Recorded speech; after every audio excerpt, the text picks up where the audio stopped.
This is WWE superstar Drew McIntyre, and you're listening to the WWE Podcast.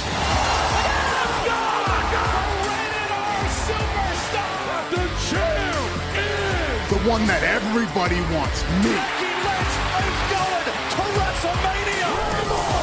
Claymore!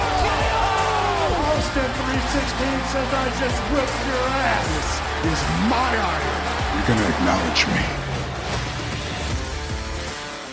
Well, everybody, let's get to the mailbag. Hear what you guys have to talk about this week as we get closer to the King and Queen of the Ring event that is just a couple weeks away. This feels like a really quick turnaround for an event, but after this point, then we have the event coming up in Scotland in June, so that'll be coming to us quicker than we know, and then it'll be off to Money in the Bank and then SummerSlam. So here we go as we get to the patrons who sent in some questions. And before we get there, I want to welcome some new patrons who have joined us over the last, let's say, 4 days. And let's see here. We've got Tariq, $13.99. Lisette, I think I pronounced that correctly. Lisette, Mike Lowry, I already gave a shout out to, but welcome back. And thank you so much for joining us. I think you'll enjoy everything we have to offer because we prioritize all of you in the mailbag, which we're going to do right now. So let's get to the patrons. I don't know if there's anything internally. I think most of you sent everything via email, but I'm going to check anyway. Let's see. We've got, we do. We have one. This is Warpath. And he says, thanks for the podcast. I returned to WWE or wrestling in general just before the Royal Rumble and found this podcast shortly after. Well, very cool and welcome. I'm a big fan of Jade Cargill and agree with you on her thoughts thus far, and I had been disappointed and frustrated with her matches. Limited action and very short matches and same 2 or 3 moves. I hate smash matches, but I was happy to see her team with Bianca. I thought Backlash was a good step forward for Jade. She got some good ring time and several new moves. That crossbody off the top rope was awesome. As for clunky, I think you can find that most matches are clunky at times. Plus, she is a strong woman and her matches are going to be a bit slower with power moves, and that's fine. Can't everyone have everybody flying around the ring? She took another step forward with her Queen of the Ring match with Piper Niven. Her sell when she was on the defensive was better, I think. I don't think WWE will have Jade take on Bianca in Queen of the Ring, so I think Jade will beat Nia and Bianca will lose to Tiffany Stratton. I am at odds with a Jade and Tiffany match. I really like Tiffany as well. She seems to steal the show when she's in the ring, and I think Tiffany could use the win more than Jade. Before the tournament started, I picked Tiffany to win Queen of the Ring and Gunther to win King of the Ring. Guess we'll see how those predictions go. One more thing. What's up with Braun Breaker? The big signing to SmackDown, then the big draft pick to Raw, only a 30-second smash match. And he's going to the GM's office to chat. I'm out. Okay, I'll reverse all the questions and start in reverse order. Braun Breaker, they had a plan, and then they said, hey, we've got a draft coming up. He's going to go to Raw. Let's not do much with him on SmackDown. I think at the time they had plans, and then they're like, whoop, wait a minute, we've got a draft. So that's that. And yeah, I mean, I don't want Braun Breaker to have Goldberg style matches either. I want Braun Breaker to show what he can do, and that's not just smashing people and spearing people. That's fine if that's how you start him out to make an impact and get your attention, but that's not how you keep people interested. Goldberg, I know you didn't make the analogy, but I am, was a attraction, and it was the right guy in the right place at the right time. It's not usually a formula that is sustainable for success. So I think Braun will eventually have to break, see what I did there, out into longer format matches. Yeah, as far as Jade goes, clearly they're not going to go to Jade Bianca yet. They're many months away from that. They're not ready for that. Specifically, Jade isn't ready for that matchup. She's still a work in progress, and Tiffany does seem to steal the show. Tiffany would be a perfect Queen of the Ring because ultimately, what does winning these tournaments mean? You get to wear a crown and play pretend and dress up for a few weeks? Like what, that's why it's it's a tournament designed for heels to win, because seeing a babyface do it and then have a babyface take it seriously, would be completely counteractive to what makes a babyface likable. So it's a tournament designed for heels to win nowadays, and I think you're correct in that assessment. And you're right, matches can be clunky. She is a powerful woman, likely the strongest woman on the roster, and so she's got a lot more muscle, and she's not as flip-floppity and fly like some of the other women, and that means you're going to have to adjust to Jade's style. And I think it's just like working with Piper Niven or with Nia Jax, bigger women. You're going to have to figure out a style that works, because the style today is 100 miles an hour, flip-flop fly, 450 splash, all that stuff. And I like Jade and Nia and Piper. They're bigger women, yes, and those two are bigger in different ways, of course. But the physics are still the same, and I like their style of matches because it gives you a different taste of a match, different formula, different feel for a match, instead of just the typical pace you see. So I think, yeah, Jade is going to be clunky. I think we have to understand that. She's going to be clunky for a little while, and working those clunks out in front of us is just something that we're going to all have to just deal with. But I'm seeing promise, and like you said, we're seeing progress. That's ultimately what we're looking for. Cool. Thanks, Warpath. Let's go to our next person here. Let's go to Levi, another patron. He says, "Hi, Matt. I just wanted to bring something to your attention about Jey Uso. Not sure if you know this, but his theme song is called Main Event-ish, and I think it is very fitting and somewhat funny if that's how they view him internally. Jey can main event when needed, but I don't know that he's a must-see main event talent yet, that's all." Well, no, he's not. But I think the idea is to get him there. And he is, I mean, think about where he was, you know? Think about where he was. Yes, he was a part of the Bloodline. He was involved in one of the greatest stories WWE's ever told. But I think ultimately his greatest success is yet to be seen in a singles role. Much more successful than his brother has been up to this point. And, you know, taking away their match at WrestleMania, which was an unmitigated disaster. Generally, Jey has had some awesome matches. He has been believable in the main events. He just hasn't won the big one yet. So I think that's coming. Thanks, Levi. All right. Let's get to Freeman, another patron. Freeman says, "Hi, I'm on holiday in Aberystwyth at the moment and want to check in to say it's pronounced Glasgow, not Glasgow. Whoops.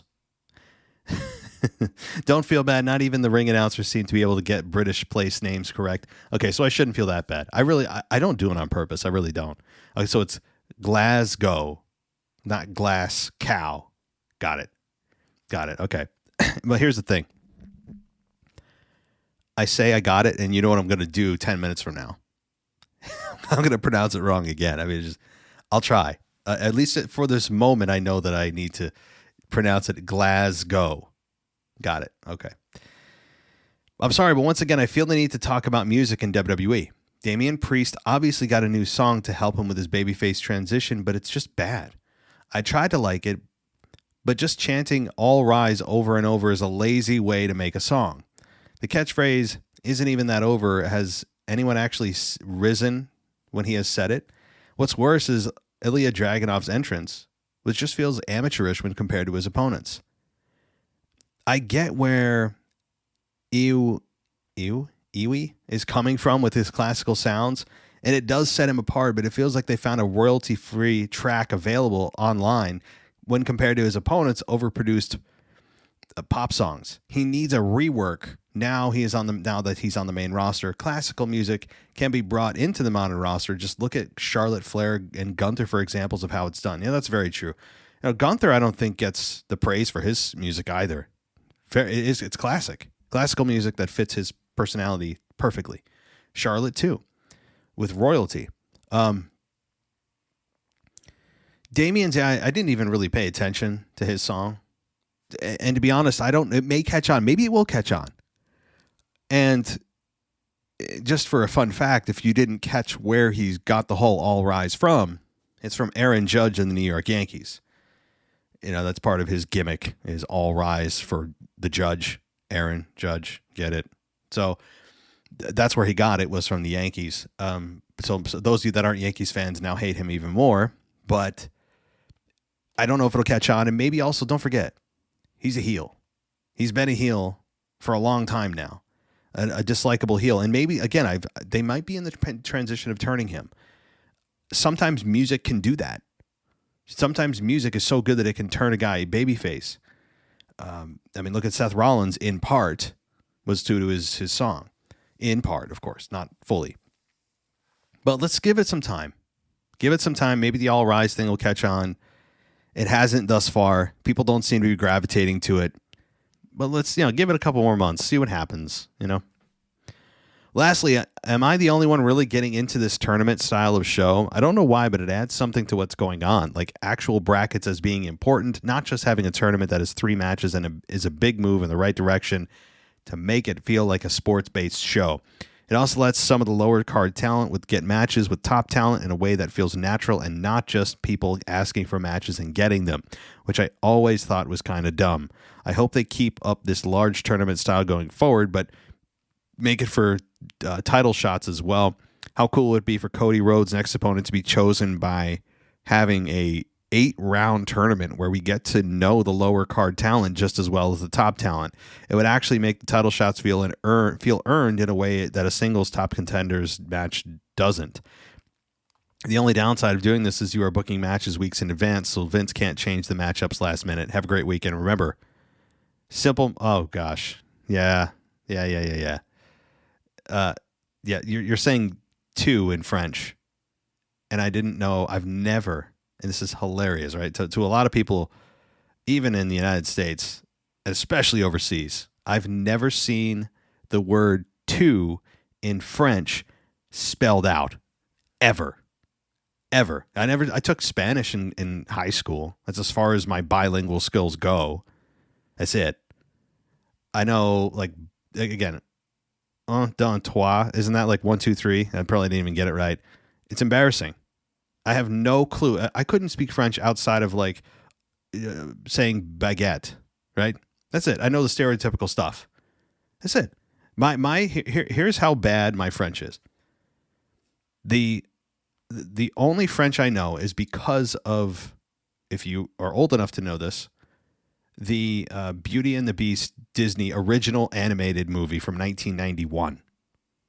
That is how far, because it was set in a French town. They were saying bonjour to each other and some other. That's it.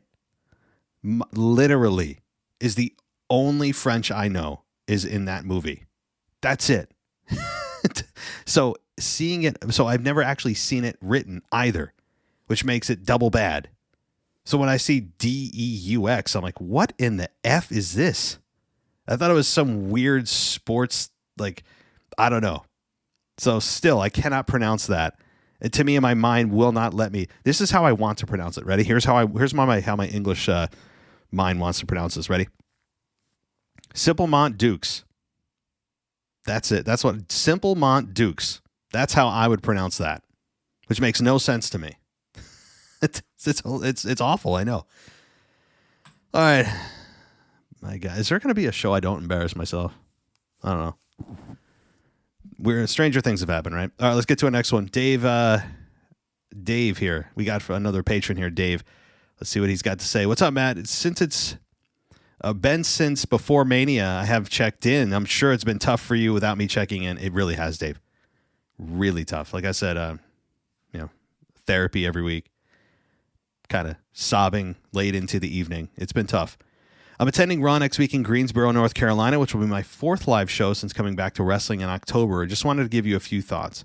I completely agree with you about liking Logan and Cody, but I have one problem. Why?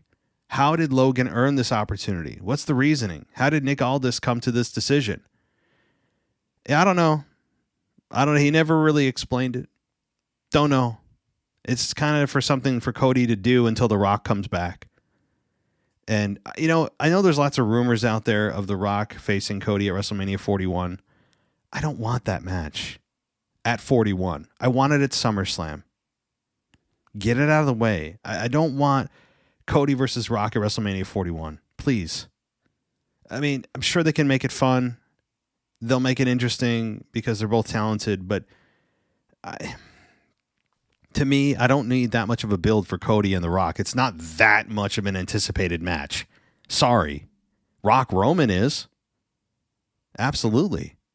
But we'll see. I mean, I could eat my words, but right now it's a match I want to see. Just not one that I want clogging up Mania. And I also want a WrestleMania where I don't know Cody's match 12 months in advance. That'd be nice, huh? So, but I don't know where he came up with it. We're not going to get an explanation for everything. And this one, you know what? We didn't get one as far as I know, but I'm good with it. And I guess we have that. What's going to be the point of this Uncle Howdy group? Not too sure who they're going to go after, and want to see how they may avoid becoming stale after a while. Yeah, I don't know either. We know nothing about it. We don't even know the name. We don't know who's in it. We know nothing about their targets. We know nothing about their motives. We know nothing other than some QR codes. So it's hard to comment yet. Still advocating for a Dom singles push. It's just ridiculous. It needs to happen after he's exposed to cheating on Rhea, because imagine that added heat. Oh, God. I mean, once Rhea comes back and Dom gets caught cheating, it's going to be so awesome.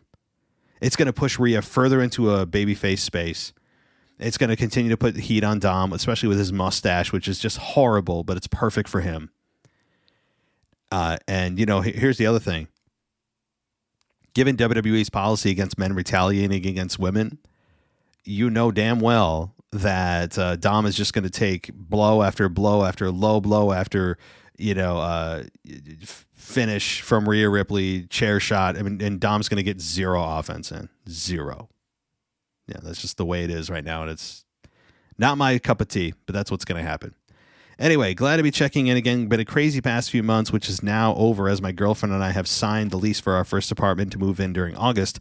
Officially, we'll be moved out before 20, so I'm really excited. Also, what about what you said at the end of your show yesterday? I will continue listening while driving a forklift, and I strive to break as many OSHA rules as possible. Have a great week. Well, Dave, come on, man. I don't want to be held liable. You can't do that to me. If you're driving a forklift right now, I mean, hey, I appreciate it. Just be careful. Be careful. And you don't want to hurt anybody or yourself. Oh, that's great. And well, cool. I mean, first of all, you're getting your apartment. That's great. Anytime you move out for the first time, it's exciting. It's liberating. It's scary. It's all the above. So that's very cool. All right. And also, I didn't mention the last email from Freeman about the tournament style. I just realized. I agree it is a sports feel, but I don't want a tournament for everything. I think after this, we need a break from the tournament. I don't want every single Raw or SmackDown being structured around a tournament, because it can quickly get, you can burn out of that format quickly. So I don't mind if they revisit it in a couple months or later in the year, to have an opponent for an IC title, a US title, or one of the top two world titles, or a disputed title. Absolutely. You're right. I mean, a long form tournament, not one of these ones like you said that have like, oh, here's 4 matchups, and you're in the semifinals in like the first round automatically, right? So I'd agree. All right, let's go to Hungry Pup. He says, "Hi Matt, love the show. I really like where we're heading on SmackDown. Cody versus Logan Paul. Not clear to me the stipulation, but I hope it's winner take all. Would be a very good chance Cody wins and becomes a Grand Slam champion, but it wouldn't take much to make me believe Logan could win during the match. Those two will be excellent together in the ring, and the match will be amazing. I could see a DQ ending where nobody drops their title and storyline progresses to a double title ladder match over the summer with more people. Bottom line, if the match is not a championship match, would be a huge missed opportunity." All right, Hungry Pup, listen. I'm on board for the Logan and Cody matchup. I think this is going to be awesome. To use an overdone chant nowadays, it will be. And they'll actually get those "this is awesome" chants, I'm sure. But I don't need it title versus title. Right now, it's only for Cody's title. The way that it's billed and on the card, it's only for Cody's title, not for the U.S. title. So it's Logan's not putting his on the line, but Cody is. And that's the right move, because, again, you could have a DQ finish, but a DQ finish for a title versus title match, have they ever even dared to do that? Like, why even book it if nothing's going to change hands at all. If you have a title versus title and then the finish is going to be, we got you, nobody's losing their belts, it's kind of a way to piss off the crowd quick. But Cody cannot be a double champion right now. Logan Paul is on fire with the U.S. title. He has exceeded all of my expectations, not just in the ring, but on the mic and just from top to bottom. It's incredible how well he's transitioned. So, all right. Let's go to where we want to go. Let's go to Dino from Scotland. And let's see. He says, I got my Clash at the Castle Scotland ticket last week, and my cousin and I have decided just to bite the bullet and pay £354 or $443.94 for US dollars after conversion for each. Oh, wow. Since we don't get pay-per-views all that often, I'm just looking forward to it, and ticket sales for Clash on Saturday are doing well, so it'll probably sell out. I mean, $443, it depends on where you're sitting. But for a PLE or pay-per-view, it doesn't sound absurd unless you're in the absolute worst seats in the building. Then you got ripped off. But if you're in decent seats, that's not bad. But I've had this email drafted since Monday, 2 days after Backlash in France. So before you recorded the mailbag, I can't believe that you've stolen some of my thunder at the beginning of the mailbag show about what will happen between now and Survivor Series and WrestleMania 41. But it's cool. I'll leave it anyway. But so we'll get to that. But first, Andrew Santino, who stars as JT alongside Zac Efron and John Cena in the movie Ricky Stenicki. Is it just me that thinks he is the spitting image of Sami Zayn? Seriously, stop. What are you doing? And quickly Google him. If you can't, it's the guy with the ginger hair and beard. Every time he was on screen through the movie, he reminded me of him. You know, I never even thought of that, but there are some similarities. I don't say he's a complete duplicate. There's definitely some features of him that don't mimic Sammy exactly, but for sure, if you looked at him and saw Sammy side by side, you'd be like, they're twins. You know, that's a good point. And Ricky Stenicki, if anyone hasn't seen it, it's okay. I mean, I thought it was okay. It's exactly what you think. It's a stupid comedy that for most of the time you're not really laughing, but there are moments where you'll laugh and you'll laugh out loud. And then for 20 more minutes, you're like, oh, it's slow. And then you'll laugh again. And then it's like, like, it's okay. It's probably exactly what you think. Here's a prediction for what could happen between now and Survivor Series. And it includes two separate stories. Drew defeats Damian for the world title at Clash in Scotland. Damian may get a rematch at Money in the Bank in July, but Drew retains regardless of who he faces, and we also get The Rock returning at some point in July, maybe the SmackDown after Money in the Bank. He aligns himself with Solo and Loa at the end of SummerSlam, and we get Drew McIntyre versus Punk for the world title and Cody Rhodes versus The Rock for the WWE Championship. Solo and Loa interfere in an attempt to help The Rock win the match, but Jimmy, and Jacob Fatu take them out and level the playing field. And this is where we get the return of the tribal chief, Roman Reigns, who returns and interferes and costs The Rock the match. It might not be as overbooked as that, but it could be as simple as Roman returning to SummerSlam, spearing The Rock, costing him the match. And on the way to WrestleMania 41, we will be Rock Roman and have Rock Solo, Tama Tonga and Loa versus Roman, Jimmy. Okay, so this gets doesn't it get a little convoluted? You know, like, first of all, I don't know if Jacob Fatu is going to be joining Rock or he's going to be joining Roman. I kept thinking he's going to join Solo's side of the bloodline and not Roman's, but I think that there could be a case, like you just said, for Jacob Fatu to be the guy to help Roman Reigns and help even the odds with The Rock and Jacob Fatu, or rather Rock and Solo Sikoa and Tama Tonga and Tonga Loa. So that could absolutely be how they do it. I was thinking Sammy may somehow make his way back and help, but if it's all about just family, not the extended family, then I think you're probably right with Jacob Fatu joining Roman's side. But you said you're right. Yeah, SummerSlam this year is loaded. It's going to be loaded with guys that we haven't seen since WrestleMania that make their return at SummerSlam. Now, they're not all going to return at SummerSlam. Some of them will return maybe at Clash of the Castle. Some will return at Money in the Bank, or before SummerSlam as a Raw or SmackDown surprise. But ultimately, I think you're going to have a Roman Reigns return at SummerSlam where it's good. The pop, guys, the pop, I can feel it. Now, not pretending to be some kind of psychic medium when it comes to wrestling predictions, or I have some kind of clairvoyance when it comes to what's going to happen with wrestling fans and their reactions. But I've been in the wrestling space for 27 years, okay? And I've been wrong a lot. But when I feel strongly about a certain reaction, I typically am right, because I've been in the space for so damn long. I kind of know how things go. What I'm feeling for Roman Reigns right now, and he's only been gone from TV for like 38 days, but it feels like 380 days, doesn't it? Because we're actually wanting him to return. It's an amazing change without him even saying or doing a thing, where we're already wanting Roman. We heard We Want Roman chants within a week of him being gone, but it feels like he's been gone for 18 weeks.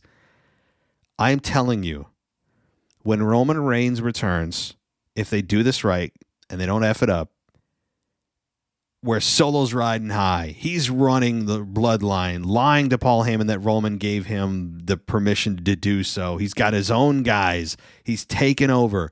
And then here comes the boss, Roman Reigns, to stop Solo or to confront him. The pop is going to be, I think, equal to when The Rock came back to confront Roman Reigns originally, before all of the mishap with the We Want Cody stuff. It's going to be equated to a Rock return. I think it's going to be that big. It's going to be that loud. The crowd is going to say, holy S. The crowd, Roman Reigns is going to get one of the biggest babyface pops you've heard in a while. Maybe not ever. I'm not going to go overboard, but it's going to be incredible. And I can't wait. Like, Roman Reigns is officially a babyface, and he hasn't done anything. So it would be a big mistake if they don't turn him babyface. Really big. If he just comes back and they have a bit of a quarrel, but they're still together, that'd be horrible. Imagine that. Lastly, I'd like to ask about these political agendas and ideologies you speak of from time to time. I've tried researching the company that owns WWE, but I can't genuinely seem to find out much. I think you should do an After Dark episode about it, not just on the whole Bianca, but anything and everything else you're talking about, because we want to know more about it, but I reckon a lot of us genuinely have no clue what you mean except Bianca. It would also be good to know about. Myself would be very interested to hear what you've got on an After Dark. Go all out on an After Dark episode and just everything that needs to be said. I mean, everything. Okay, well, let me just say this. It's funny that you mentioned that, and you don't have to dig too far. So TKO, right? TKO is the parent company of WWE, right? And if you're looking for political agendas, well, they have TKO, who owns WWE and UFC. They have annual reports, as every company sends out annual reports, right? Every company sends out annual reports, financials, mission statements, and so forth, everything, right? Like everything that the company is about and does and all of it. Pretty simple to find in their annual report. Right now, I know people don't go digging in this stuff. It's boring to most people. They don't look at this stuff, but this is where you find it. You can even go on TKO's website and look at like their corporate values and missions. Like, all you have to do, I mean, you could look at it that simply and go on their website and see some of the stuff. But if you dig into their corporate, their annual report, there's a section called Diversity and Inclusion. It's right there. Now, I'm not going to dig into it too much. It's for an After Dark. But DEI, for those of you that were saying, oh, he's bringing DEI into pro wrestling. It's not there. Yeah, you just make... okay, well, it's in black and white in front of me. Go look at their reports. Go look at their TKO's annual investor report. Right there. And just do a Control F, search for diversity, and it is right there. It's one of their core values. It is a section in which they... what they do to implement the DEI nonsense. It's all in there. So if you don't think it's in wrestling, you don't think it has anything to do with pro wrestling, and I'm just trying to bring in politics because it's just trying to create clicks, stop talking about it. It's right there in front of your face, guys. and it has been implemented, and the company has it in black and white in their goddamn annual report right here. So I won't get into the details of it, but yeah, now you get me fired up. It's right there. So we'll maybe I'll dive into it a little bit later. All right. So Dino, I know you had one last thing here, and you said, per my last email, I just sent it in containing my prediction from now until Survivor Series. I can't believe you've completely stolen my idea. I've convinced you've read my email and used my idea as your own. I swear I didn't. I swear I didn't, Dino. I really didn't. I didn't. Or maybe I did. We'll never know. All right. Let's go to DJ Kuzmo, back at it again on our Mailbag show, and he says, with all of these King and Queen of the Ring tournament matches occurring on Monday Night Raw, Friday Night SmackDown, and even at the Super Show from this past Saturday in Chattanooga, Tennessee, what does this all mean? I understand in part it is to promote the next big star in WWE, like they did in years ago with the winners Booker T, Brock Lesnar, Steve Austin, Owen Hart, just to name a few of the past winners. Then after King of the Ring, the PLE, what's next for these winners? Because last time I remember, WWE Creative under Vince McMahon did not book Zelina Vega and Xavier Woods in anything memorable other than presenting them as somewhat of a comedic sideshow with their fake British accents. Would it have made sense for the winner of the tournament to get a championship opportunity from the brand roster they're from?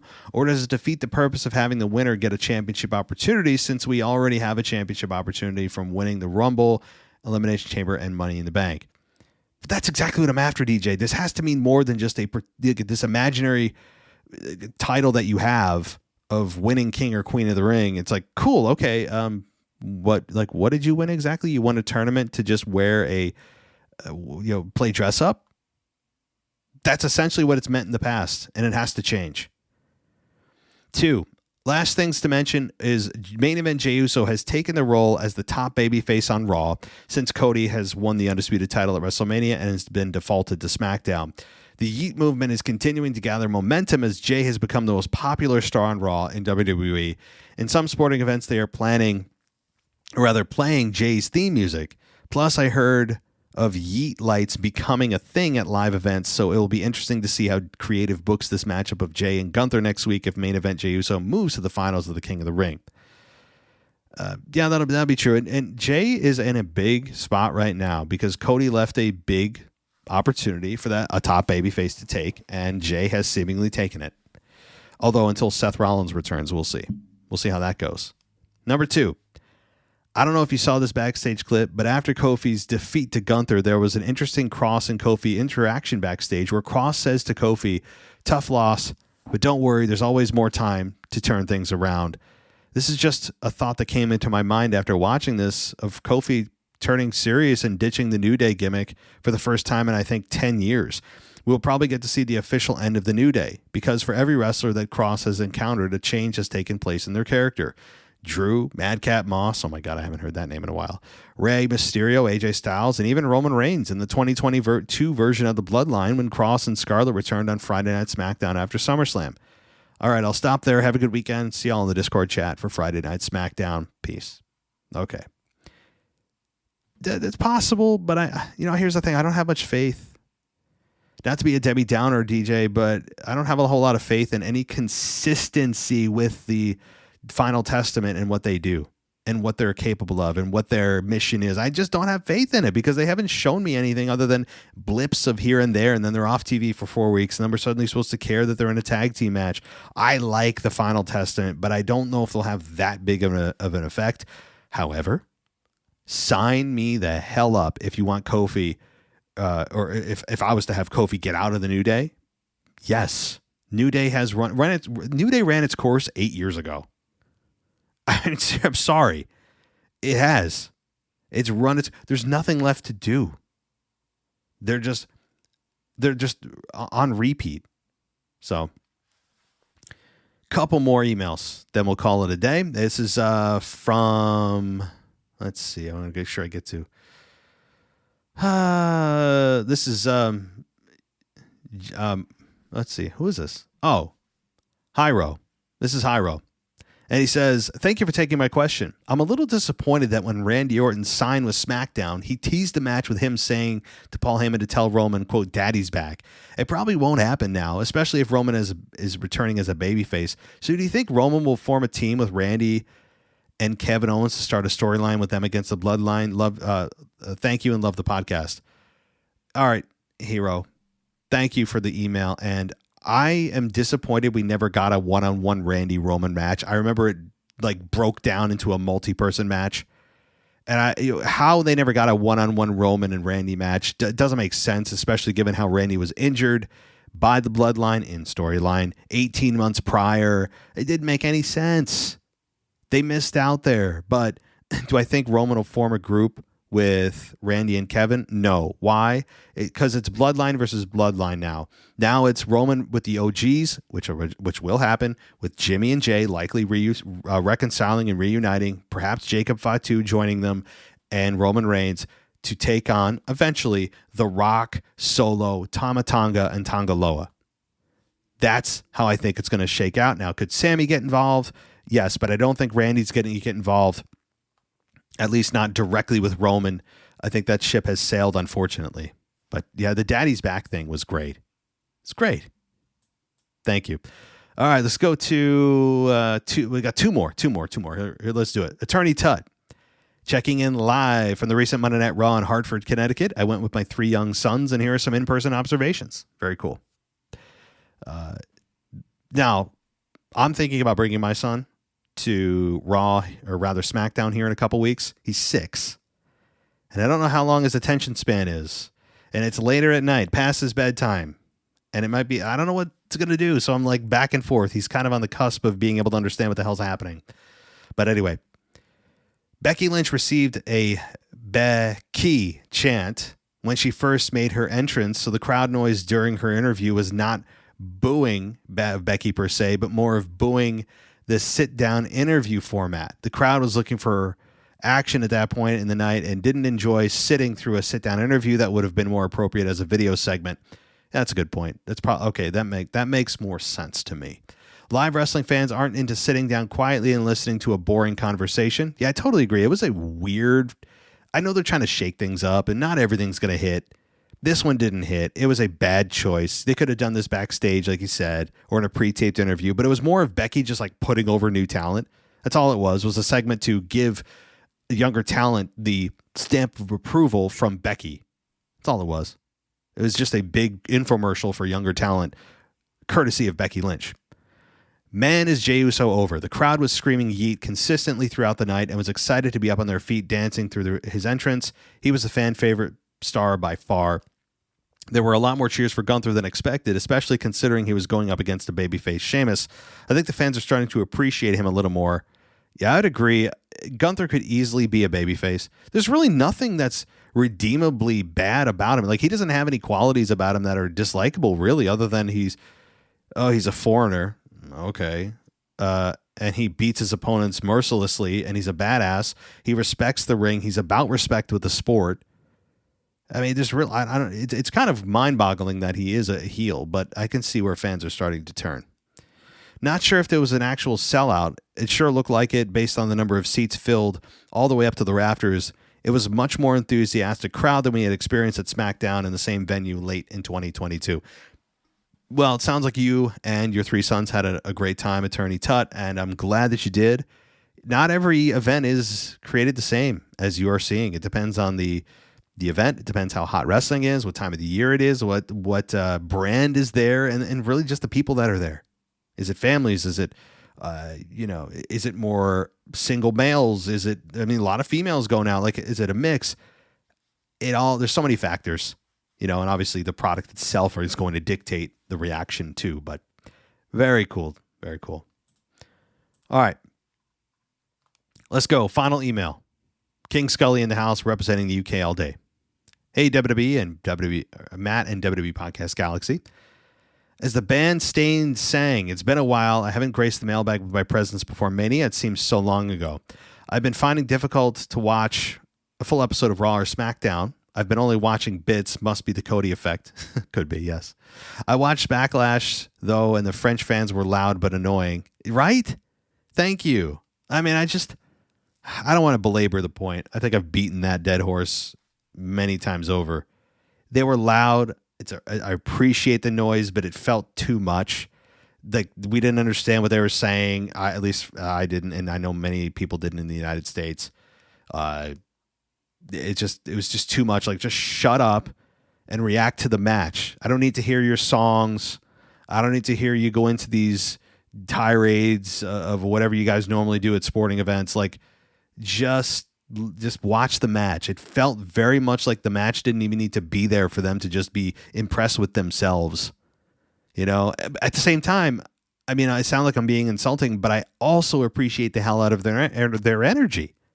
So it's a weird kind of backhanded compliment that I'm giving the crowd. I've never felt this conflicted about a crowd before, where the crowd was loud, but loud in a way that was just annoying. So I've never felt that way before in my life. I just don't know how to really truly feel. I don't have a single emotion. It's multi-emotion, a multi-emotion type feeling for the French crowd.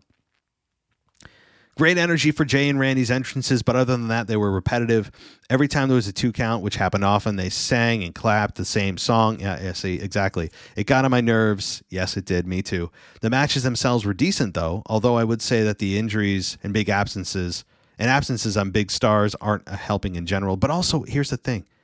It allows younger talent to have a slot to fill and have more time where the big stars are absent. It's a time and opportunity for younger talent to get that attention. So there is a silver lining there. Cody bores me when I hear his entrance. I roll my eyes. I can't wait for the fans to turn on him so I can enjoy his character once again. Me too. But dude, it's going to be a while. We're talking past WrestleMania 41, I think. It's going to happen. It's just going to be a while. Becky, get the belt off of her and put it on the shelf with Seth. Same old stale man, half-ass promos. Yeah, Becky's trying. It's not a lack of effort, I don't think. It's just she's the same character since she's became the man in 2018. She's the same. That's her problem. She doesn't feel fresh. Okay. The Street Profits are stale like the New Day. Positives are Jade Cargill. Love her entrance. Very old school, and she's certainly showing her ability in the ring. Drew McIntyre has continued to make me laugh and keeps me intrigued. Should have let him keep the title as I'm just not sure that Damian Priest is the right guy right now. I'm finding the Bloodline story interesting, but is it me or does Solo need to change his hair? He reminds me of Stripe from the Gremlins. Oh, yeah. I see what you sent a pic. I got you. Yeah. Big shout out to my teammates on Wrestle Magic, The Gardener, Michael Gross, his brother Tim, Rocky T, Maverick, Memphis Mark, and Michael Patrick. We have some exciting episodes coming your way with some very special guests, King Scully. Well, thank you so much for your contributions and to the whole Wrestle Magic team who continues to pump out a lot of fun content and big guests, and they do a great job. But does Solo need to change his hair? I mean, never really thought about it. I mean, Seth Rollins took the streak out of his hair, the blonde streak. I don't feel strongly. I don't feel strongly one way or the other. To me, it's like, if you do, cool. If you don't, cool, fine. To me, it's about his demeanor, his promos in ring. I think that the stripe in his hair, for now, doesn't annoy me. But now that you've mentioned it, now I'm just going to get pissed off about it. So, all right. That'll do it for me. I don't know. We might have had a couple of voicemails. If we did, I'll try to crank them in or push them in a future episode, maybe on the Raw or Week in Review. But that'll do it for me in this somewhat abbreviated version of the mailbag. I thank everybody for contributing. You guys can get a priority placement in the mailbag, as you heard here, for patrons at patreon.com/WWE podcast. You can send me emails through there, or as I said, the email I just gave you, and go ad free. There's a 1 week free trial there. Also 1 week free trial in Apple Podcasts. If you just want to hit the subscribe button there and not have to leave your iPhone native podcast app, it's right there. So that'll do it for me now, guys. This is it for the week for me until Sunday. So thank you so much. But for you patrons, though, on the higher tiers, I may pop in for a video or two and give you guys some additional thoughts and interact a little bit more on the Patreon side of things. But for those who are on the free feed, this will conclude my contributions for the week. Thanks so much for listening. I'll talk to you next time.